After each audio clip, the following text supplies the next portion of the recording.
꽃을 싫어하는 사람은 아마도 이 세상에 아무도 없을 텐데, 한 꽃잎이 수줍은 듯이 피어 있다. 그 꽃 앞에 내가 앉고, 식구가 앉고, 나비가 앉고, 시간이 앉는다. 가만히 앉아 숨을 고르고 평화롭고 아름다운 기운을 받는다. 꽃이 환하니 사람도 환하고 세상도 환하다. 서러운 일은 잊을 수 있다. 언젠가 한 번쯤 빽빽한 빌딩 숲과 소음 가득한 도시를 떠나 제주 푸른 바다가 훤히 내다배는 작은 시골집에서 살아보는 꿈을 꿔보신 적 있으신지요? 아침이면 창문 너머로 귤꽃 향기가 은은하게 들어오고, 마당엔 오일장에서 사온 모종을 심고, 밤에는 별빛 외엔 아무것도 방해하지 않는 고요 속에 깊은 잠에 드는 그런 인생 말입니다. 물론 당장 떠나지 못한다 해도 아쉬워할 까닭은 없습니다. 제자리를 지키며 치열하고 정직하게 살아가는 우리의 일상 역시 그 못지않게 당당하고 귀하며, 마음 한구석에 그런 소박한 로망 하나 품고 사는 것만으로도 우리의 삶은 충분히 근사하니까요. 오늘 소개해드릴 책은 제주 애월에 집을 짓고 흙을 만지며 살아가는 문태준 시인의 산문집 꽃이 환하니 서러운 일은 잊어요입니다. 30년 가깝게 라디오 방송국 PD로 일하며 부처님의 깨달음과 스님들의 조용한 묵언을 세상에 전해온 시인은 이제 제주 텃밭에서 풀을 뽑고 작물이 자라는 더딘 속도만큼만 글을 써내려갑니다. 그래서 그의 글을 읽고 있으면 복잡했던 머릿속 소음이 거짓말처럼 조용해지고 서늘한 흙냄새와 풀향기가 가슴속 깊이 스며듭니다. 오늘 밤만큼 계절이 흘러가는 소리에 귀 기울여 보시는 거 어떠실까요? 자, 시인의 맑고 그윽한 제주뜰 안으로 오늘 나란히 걸어가 볼까요?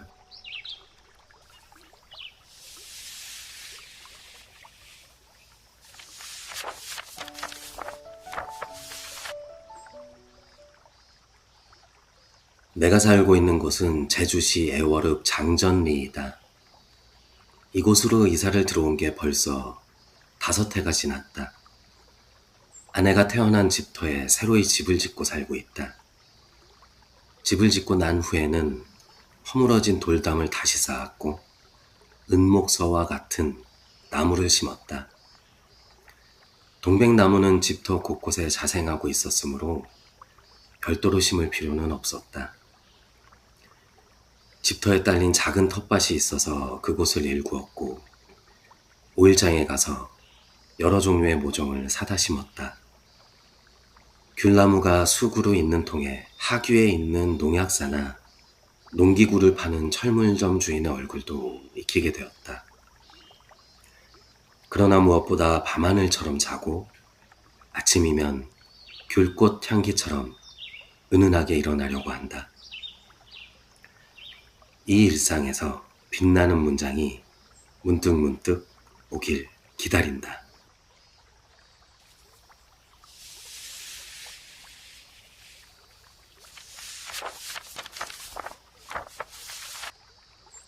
밤하늘처럼 깊게 자고 귤꽃 향기처럼 은은하게 일어나는 삶. 화려한 성공을 쫓던 열기가 지나간 자리. 비로소 찾아오는 건 이런 정갈하고 소박한 일상의 질서입니다. 철물점 주인의 얼굴을 익히고 흙을 만지는 삶 속에 진짜 인생에 빛나는 문장들이 숨어 있는지도 모르지요.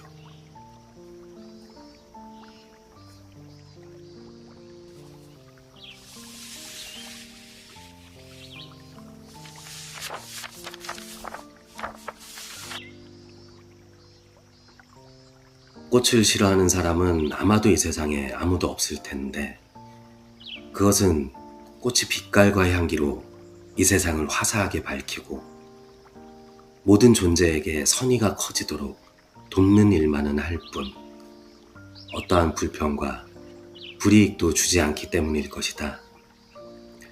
꽃은 험담을 할 줄 모르고 꽃은 불평이 없고 꽃은 분노가 없다.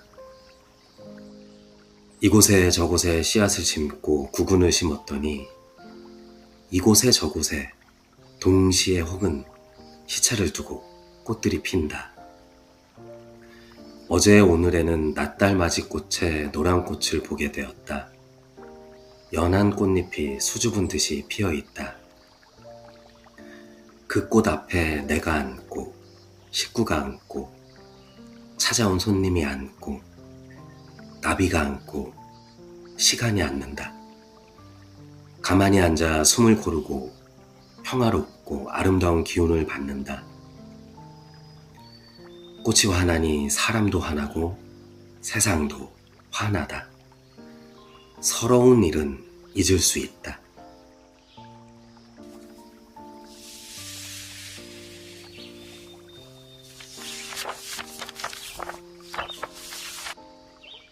꽃은 험담도 불평도 분노도 하지 않습니다. 그저 제자리를 지키며 조용히 자기의 빛깔을 피워낼 뿐이지요. 시는 꽃의 침묵을 권합니다. 남을 향한 서운함도 세상을 향한 원망도 내려놓고 그저 환한 꽃처럼 가만히 앉아 시간을 품는 법을 말입니다.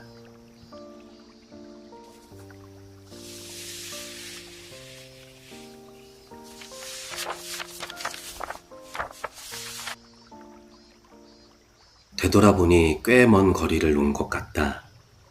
한때에는 슬픔의 폐허에 서 있었고 한때에는 기쁨의 꽃밭을 가꾸었다.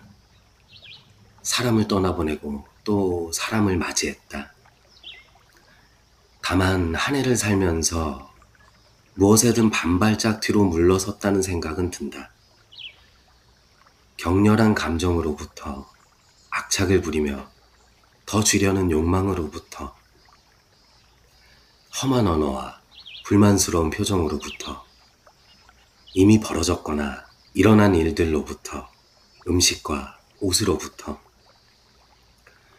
융숭한 대접과 칭찬으로부터 홀대와 비난으로부터 수확한 것의 적고 많음으로부터 반발짝 뒤로 물러선 느낌이다.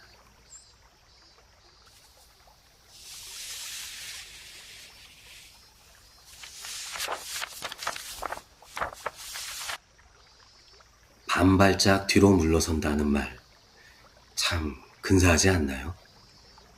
악착같이 더 주려고 전전긍긍하던 세상의 욕망에서 나를 괴롭히던 홀대와 비난으로부터 심지어 우쭐대게 만들던 칭찬으로부터도 슬그머니 반발짝 뒤로 물러서는 것. 그것은 세상의 거친 풍파에 휘둘리지 않는 참된 어른의 품격이자 자존심입니다.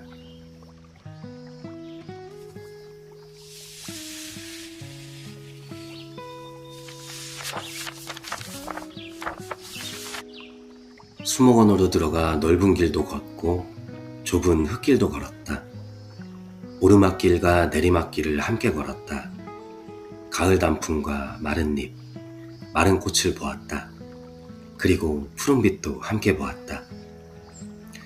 잘 번지고 추위에 잘 견딘다는 백리향 잎사귀의 푸른빛을 보았다. 기린초도 아직은 푸른빛이 성성했다. 물가바위에 붙어서 자란다는 석창포와 석사는 여름날의 계곡 같은 시원한 푸른빛이었다. 그러고 보면 수목원에는 젊음도 있고 늙음도 있다. 쇠락하는 것도 있고 번성하는 것도 있다. 마른 꽃도 있고 피어날 준비를 하는 꽃망울도 있다. 마치 달이 빛으로 꽉 찬 때도 있지만 달이 쓰러지는 때도 있는 것처럼 말이다. 우리에게 기쁘고 우는 날이 있지만 슬프고 울고 싶은 날도 있는 것처럼 그래서 어쩌면 나는 인생이라는 하나의 수목원을 본 것인지도 모르겠다. 언제 또 수목원을 찾아오려나 혼자 생각하며 오래 걸어서 수목원을 빠져나왔다.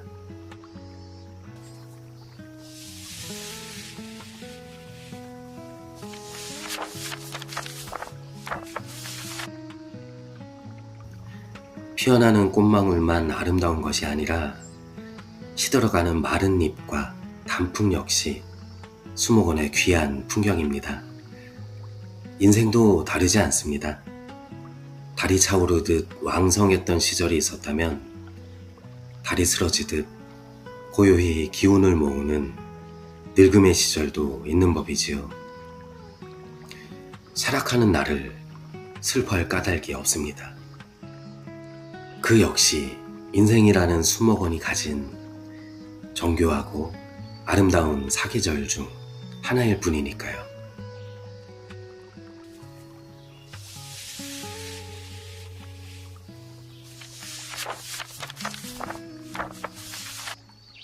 얼마 전에는 소나기 지나간 후 하늘에 무지개가 뜬 것을 보게 되었다. 그날은 집으로 돌아가는 길에 소나기를 만났다. 소나기가 오락가락하더니 어느 순간 하늘에 큼직한 활 같은 무지개가 찬란하게 나타났다. 나는 저만큼 먼 곳에 선명하게 뜬 무지개를 한참 바라보았다. 그런데 그 무지개를 보고 있으니 무지개가 하나의 궁룡이요, 거대한 지붕이요, 희망의 다리처럼 느껴졌다. 문득 무지개 아래로 여름의 살림이 존재한다는 생각을 했다. 말하자면 무지개 아래에 집들이 있고 사람들이 걸어가고 나무들이 자라는 숲이 펼쳐져 있고 새들이 사방으로 날고 슈퍼마켓과 세탁소와 식당이 있고 수많은 길이 있고 그 길 위에서의 만남과 헤어짐이 있고 내가 서 있고 여름이 지나가고 있다는 생각이 들었다. 마치 내가 비를 피하러 멀구슬나무 아래로 들어가듯이 이 여름이 무지개 아래에서 근사한 색채로 살고 있는 것 같았다. 올해는 여름의 시간을 살면서 소나기와 무지개를 유의미하게 재발견했다고 하겠다. 여름은 어떤 것들로 구성이 될까? 가령 숲을 구성하는 것에는 나무와 화초, 돌, 이끼, 흙과 불, 신선한 공기, 햇살과 그늘, 흐르는 구름, 새와 벌레와 산 짐승 등등을 열거할 수 있을 텐데 여름은 어떤 것들이 모여 이 계절을 이룬 것일까? 아마도 여름을 구성하는 것으로는 자결하는 햇빛, 더운 공기, 훨씬 커진 숲과 푸른 산, 계곡의 물, 소나기, 천둥과 번개, 장마, 태풍, 모기장, 해수욕장과 휴가, 장화, 해바라기와 백일홍, 포도와 수박 등등이 아닐까? 이 가운데서도 가장 극적인 것은 아마도 한여름에 쏟아지는 소나기일 테다.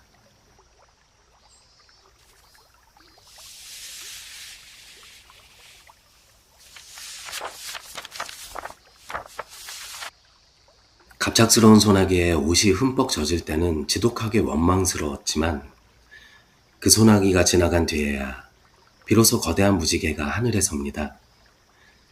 살면서 만난 뜻밖의 시련과 번개, 장마 같았던 날들도 돌아보면 우리 인생의 풍경을 단단하고 근사하게 만들어주던 한여름의 소나기였을지도 모릅니다. 세탁소와 슈퍼마켓에 있는 그 소박한 삶의 자리가 바로 무지개 아래 소중한 무대입니다.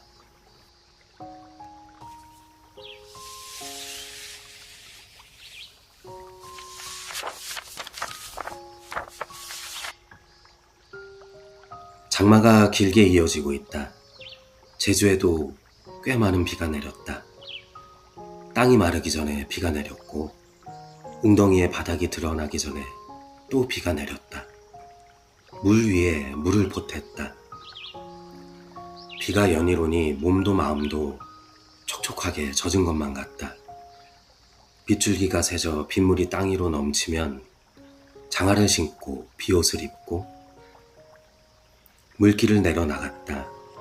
위쪽 밭에서 물이 넘어오지 않는지도 살폈다. 쓰러진 화초와 작물도 일으켜 세웠다. 장마의 시간이 남아있지만 이렇게 비바람과 함께 여름의 자연은 성장할 것이다.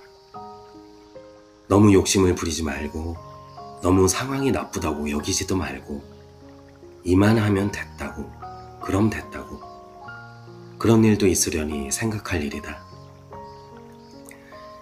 지루한 장마의 때를 살면서도 젖은 것은 젖은 대로 보고 마른 것은 마른 대로 볼 일이다.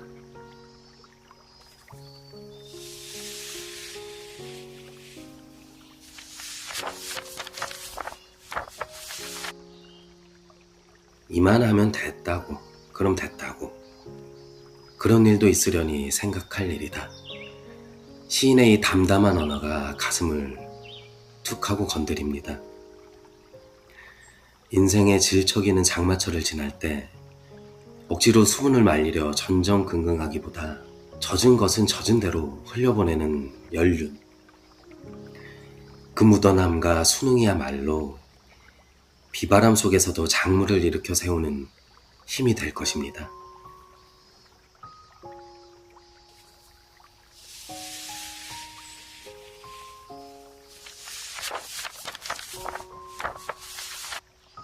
어리숙하여 얻는 것.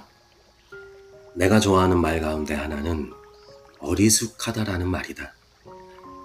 이 말은 겉모습이나 말과 행동이 치밀하지 못하다는 뜻이다. 조금은 순진하지만 어리석은 데가 있다는 뜻이다. 그런데 가만히 생각해보면 이렇게 어리숙하게 사는 일이 명리, 즉 명예와 이익을 따져가면서 매일매일을 사는 것보다는 낫다는 생각이다. 물론 손해를 보는 일이 덜어 있을 것이다. 어리숙하기 때문에 남을 따라서 하게 되고 따라서 하다 보니 그것에는 늘 미치지 못하고 또 늦지만 이를 크게 그르치지는 않게 된다. 그리고 어떤 일을 따라서 한 이후에는 텐마루에 앉아 따라서 한 것의 결과가 다소 미진했더라도 그렇게 한 것 자체에 성취감을 갖고 마음으로 즐기곤 한다. 텐마루에 앉아 지붕에서 빗방울이 떨어지는 것을 보거나 낙수 소리를 듣고 있으면 마음이 느긋해지기도 한다. 그러면 낙수물처럼 내가 어리석구나 생각이 들기도 하지만 그럴 때마다 낙수물처럼 살아도 좋겠거니 생각하는 것이니 어리숙한 사람으로 하루하루를 보내면 큰 허물은 짓지 않고 살아갈 수 있다고 할 것이다.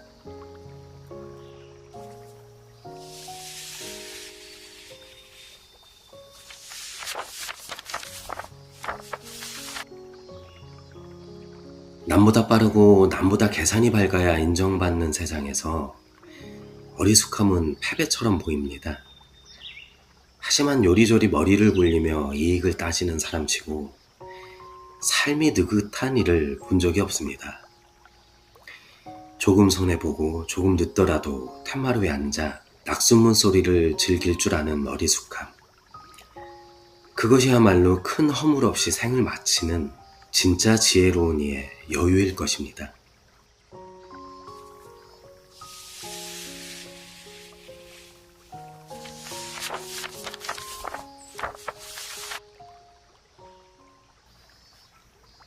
얼마 전에는 제주 출신의 원로 소설가 선생이 신간 산문지 불편에서 축하 모임이 있었고 나는 그 모임의 말석에 앉아 함께했다. 선생은 그날 내게 직접 자필로 첫 페이지에 질풍지경초라고 써서 산문집을 건네주셨다. 질풍은 몹시 빠르고 거칠게 부는 바람을 뜻하고 경초는 억센풀을 뜻한다고 일러주셨다. 그러니 바람이 거셀 때에 이르러 강한 풀을 날 수 있고 곤란이 닥쳤을 때에야 그 사람의 면모와 진가를 알 수 있다는 의미였다. 바람 한 점 없는 평온한 날에는 귀한 풀이나 잡풀이나 모두 똑같이 흔들립니다. 하지만 험난한 고난과 모진 비바람이 불어올 때 비로소 그 사람의 진짜 내면의 뿌리가 드러나지요. 평생 산전수전 다 겪으며 이 자리까지 견뎌온 당신이야말로 어떤 질풍에도 꺾이지 않는 가장 아름답고 억센 풀입니다.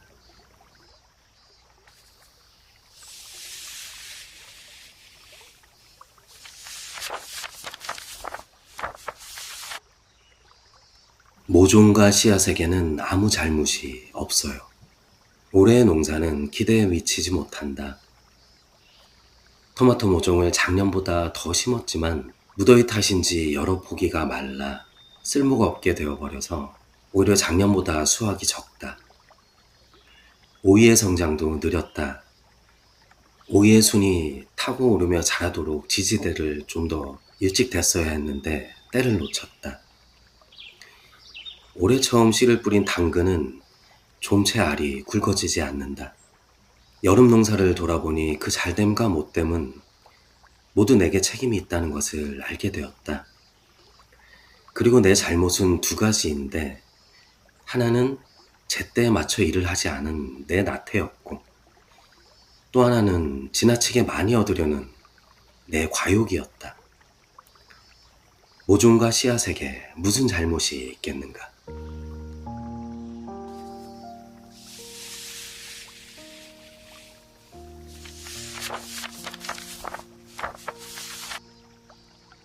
농사가 뜻대로 되지 않았을 때 날씨를 탓하거나 시시한 씨앗을 탓하기 쉽습니다. 하지만 시인은 가만히 자신을 들여다보며 나태와 과욕을 인정합니다. 남을 탓하고 세상을 원망하던 어설픈 집착을 내려놓고 잘못의 원인을 조용히 내 안에서 찾는 순간 우린 비로소 타인과 세상을 위로할 수 있는 진정한 어른이 될 수 있습니다.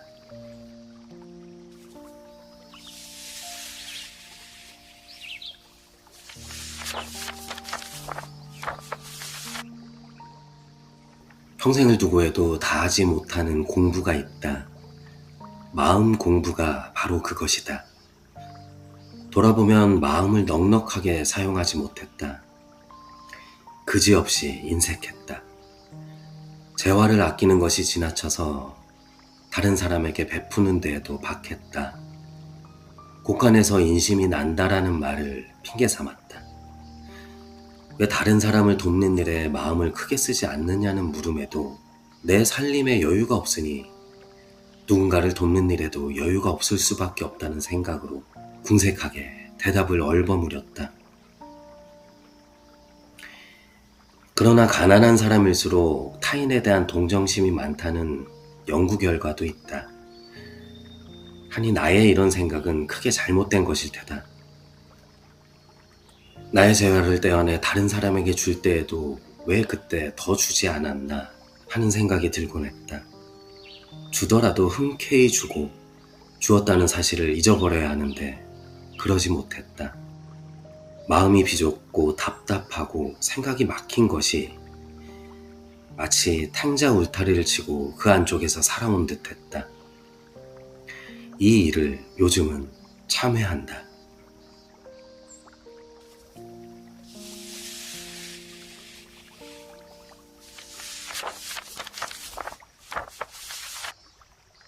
나이가 들수록 서글퍼지는 순간은 주머니가 얇아질 때가 아니라 마음이 옹색해질 때입니다. 베풀면서도 계산기를 두드리고 주고서도 대받을 생각을 버리지 못했던 지나온 날들. 탱자 울타리처럼 비좁았던 내 마음의 경계를 허물고 이젠 베푼 것조차 툴툴 털어 잊어버리는 넓은 곳간을 가슴속에 지어볼 때입니다.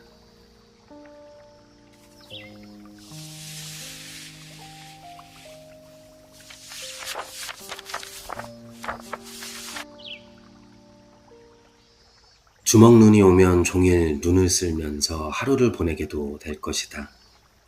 그 단순한 노동이 고단한 생활의 잡념을 사라지게 할 것이다. 눈길을 쓸어 길을 내고 그 길가에는 눈사람도 만들어 세워둘 것이다. 그러면 그 눈사람은 마치 누군가를 기다리는 것처럼 서 있을 것이다. 나도 다가올 겨울을 살아가는 동안 하나의 마른 꽃이 되고 구근이 되고 씨앗이 되고 수선화가 되고 눈 오는 날에는 눈사람이 될 것이다. 그러면서 흙과 마음밭을 경작할 것이다. 그러니 겨울에도 경작하면 봄처럼 재배할 수 있다.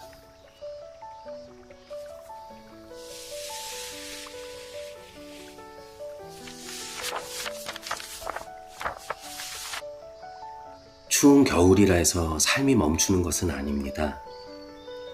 눈을 쓸어 길을 내듯 마음에 엉킨 잡념을 쓸어내고 얼어붙은 흙 아래에서 씨앗과 구근이 조용히 봄을 준비하듯 내면을 경작하는 시간. 겨울의 고독을 인내하며 스스로를 다듬는 이에게 봄은 결코 늦지 않게 찾아옵니다.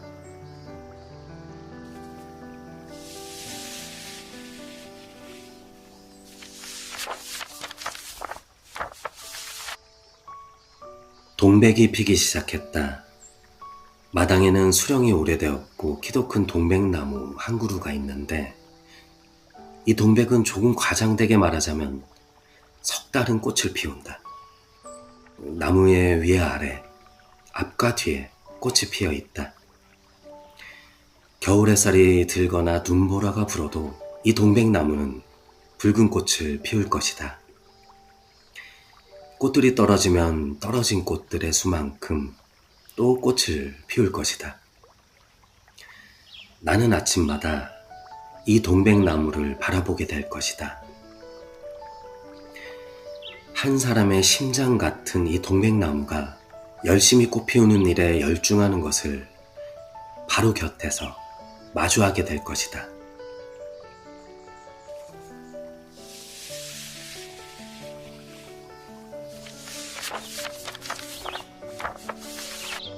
모든 꽃이 다 떨어진 모진 눈보라 속에서도 동백은 한 사람의 붉은 심장처럼 석 달 동안이나 끊임없이 꽃을 피워냅니다. 떨어진 꽃의 수만큼 또다시 봉오리를 터뜨리는 저 뜨거운 생명력처럼 우리 역시 삶의 시련 속에서 무너질 때마다 다시 마음의 붉은 동백을 피워내며 여기까지 살아온 것입니다.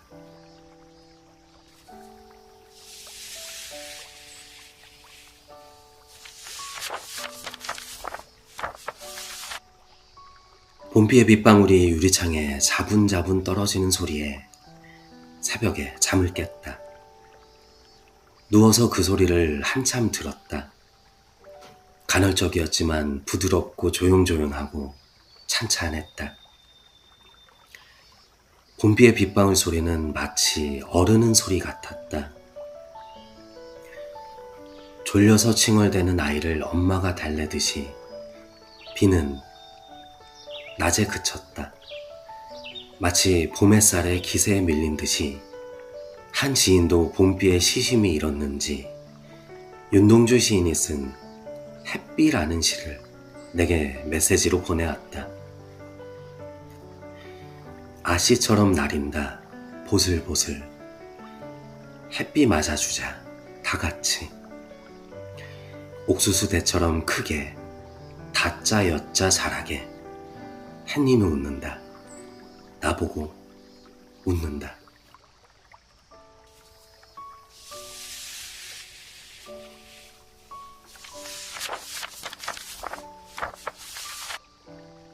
자분자분 내리는 봄비 소리가 마치 칭얼대는 아이를 달래주는 엄마의 손길 같다는 비유가 가슴을 포근하게 어루만집니다.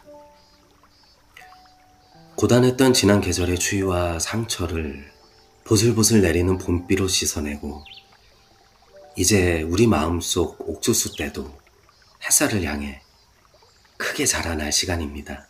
시인은 말합니다. 남보다 빠르고 계산이 밝은 것보다 조금은 느리고 어리숙하더라도 툇마루에 앉아 낙숫물 소리를 즐길 줄 아는 여유가 진짜 어른의 품격이라고요. 모든 꽃이 떨어진 한겨울의 눈보라 속에서도 동백은 한 사람의 붉은 심장처럼 석 달 동안이나 끊임없이 단정한 꽃을 피워냅니다. 떨어진 꽃의 수만큼 또다시 봉우리를 터뜨리는 저 고든 생명력처럼 우리 역시 삶의 수많은 계절을 지나오며 저마다의 가슴 속에 붉은 동백을 품고 여기까지 걸어오셨습니다.